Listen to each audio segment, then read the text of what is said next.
खासदार संजय दिना पाटील यांच्या वक्तव्याचा जळगावात तीव्र निषेध. ग्रामीण पत्रकार संघटनेची जाहीर माफीची मागणी. पत्रकारांचा अवमान केल्याचा आरोप, प्रशासनाला निवेदन देत कारवाईची मागणी. नमस्कार, मी निखिल. आपण पाहत आहात जळगाव अपडेट न्यूज. खासदार संजय दिना पाटील यांनी पत्रकारांबाबत केलेल्या कथित आक्षेपार्ह वक्तव्याच्या निषेधार्थ गर्जना महाराष्ट्र ग्रामीण पत्रकार संघटना जळगाव जिल्ह्याच्या वतीनं प्रशासनाला निवेदन देण्यात आले. या वक्तव्यामुळं पत्रकारांचा अपमान झाल्याची भावना व्यक्त करत संघटनेनं खासदारांनी जाहीर माफी मागावी तसेच योग्य ती कारवाई करावी अशी मागणी केली आहे.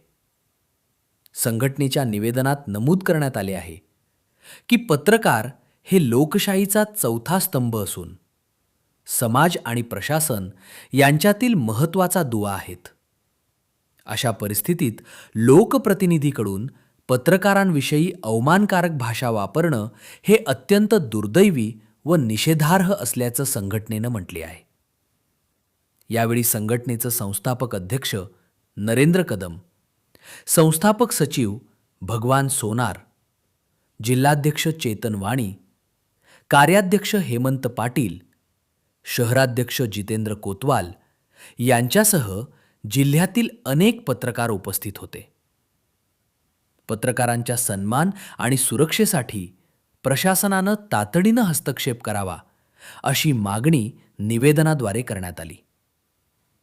खासदारांच्या वक्तव्यावर पत्रकार संघटनेनं नेमकी कोणती भूमिका घेतली, पहा संपूर्ण बातमी. गर्जना महाराष्ट्र ग्रामीण पत्रकार संघटनेच्या माध्यमातून आज आम्ही जिल्हाधिकारी आणि पोलीस अधीक्षक या कार्यालयामध्ये निवेदन दिले आहेत. संजय दिना पाटील हे मुंबई भांडूप परिसरातले खासदार आहेत. त्यांनी पत्रकारांना असभ्य वक्तव्य आणि स्वीकार पद्धतीने जे आज भाषा केलेली आहेत त्या संदर्भात संजय दिना पाटील यांचा गर्जना महाराष्ट्र ग्रामीण पत्रकार संघटना जळगाव जिल्ह्याच्या वतीने आम्ही जाहीर निषेध करतो आहोत.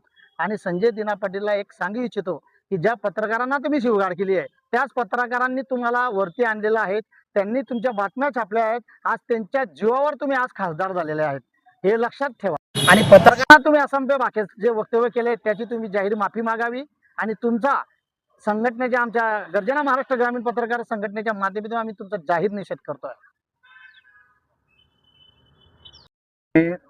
जळगाव जिल्हा एसपी यांना श्रीकांत देवरे साहेबांना निवेदन दिलेलं आहे की संजय दिना पाटील जे शिवसेनेतून बंडखोरी करून परत शिवसेनेत गेलेले आहे, त्यांनी कुठला राग कुठे काढला, पत्रकारांना शिवीगाळ केली, इतक्या अर्वाच्य भाषेमध्ये जी शिवीगाळ केलेली आहे. तुम्ही जर तो व्हिडिओ पाहिला तर सामान्य नागरिकांचा सुद्धा संताप सुटेल.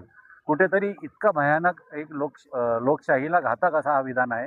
शिव्या दिलेल्या आहे, मी तुम्हाला जेवण देतो, तुम्ही माझ्या तुकड्यावर पडतात वगैरे वगैरे काय काय बोललेले आहे हे चुकीचं आहे. कुठेतरी ही जी वाटचाल चालू आहे, हे जे पुरोगामी महाराष्ट्र आहे, जिथे सर्व धर्म समभावाची जी संकल्पना आहे, सर्वांना घेऊन चालायची, ती संकल्पना कुठेतरी मोडीत. कालच परवा मुख्यमंत्री बोलले की पत्रकारांचा अन्याय सहन केला जाणार नाही, परंतु आज अशा प्रकारची घटना घडते. कुठेतरी देवेंद्र फडणवीस यांनी सुद्धा आता सगळ्यांना समज देण्याची गरज आहे की पत्रकारांना कुठेही दुखवू नका. कारण पत्रकाराचा असा एक समाजामध्ये घटक आहे की जो दिवस रात्र स्वतःची पर्वा न करता सरकारची किंवा सरकारच्या कामाची पोहोच जनतेपर्यंत पोहोचत असतात. त्यांच्या साठी अशाप्रमाणे बोलणं कुठेतरी चुकीचं आहे आणि याचा आम्ही सर्व जाहीर निषेध करतो. गर्जना महाराष्ट्र ग्रामीण पत्रकार संघ जळगावमध्ये मोठ्या प्रमाणावर आम्ही इथे निषेध केलेला आहे. ज्याप्रमाणे आम्ही कलेक्टरांना निवेदन दिलं, आज एस पी साहेबांना दिलेलं आहे, कुठेतरी याच्यामध्ये न्यायाची भूमिका आम्हाला पाहिजे आहे. खासदार संजय दिना पाटील यांनी आज पत्रकारांसोबत अत्यंत अशोभनीय वर्तन केलेलं आहे. 4 दिवसापूर्वीच मुख्यमंत्री देवेंद्र फडणवीस यांनी सांगितलं की पत्रकारांशी चुकीच्या पद्धतीने वर्तन करणाऱ्यांवर गुन्हे दाखल करण्यात येतील. मात्र त्यानंतर आज त्यांच्याच महायुतीचे घटक पक्ष असलेल्या शिवसेनेच्या एका खासदाराकडून असं वक्तव्य करणं ही अत्यंत निंदनीय बाब आहे. मी देवेंद्र फडणवीस साहेबांना विनंती करेल की त्यांनी त्यांच्यावर कारवाई करावी, त्यांच्यावर गुन्हा दाखल करावा आणि पत्रकारांसमोर एक आदर्श ठेवावा की यापुढे कोणाची पत्रकारांच्या बद्दल चुकीचं वर्तन करण्याची हिंमत होणार नाही.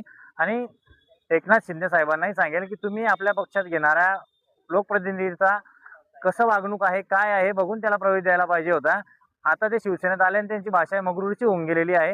गेल्या 5-7 दिवसात त्यांचे जे स्टेटमेंट आहेत, जे त्यांचे वक्तव्य आहेत हे अत्यंत चुकीचे आहेत. उघडपणे गुंडगिरीची भाषा ते करत आहेत आणि त्यांचा आम्ही या ठिकाणी निषेध करतो. त्यांच्यावर कारवाई व्हावी अशी आमची मागणी असणार आहे.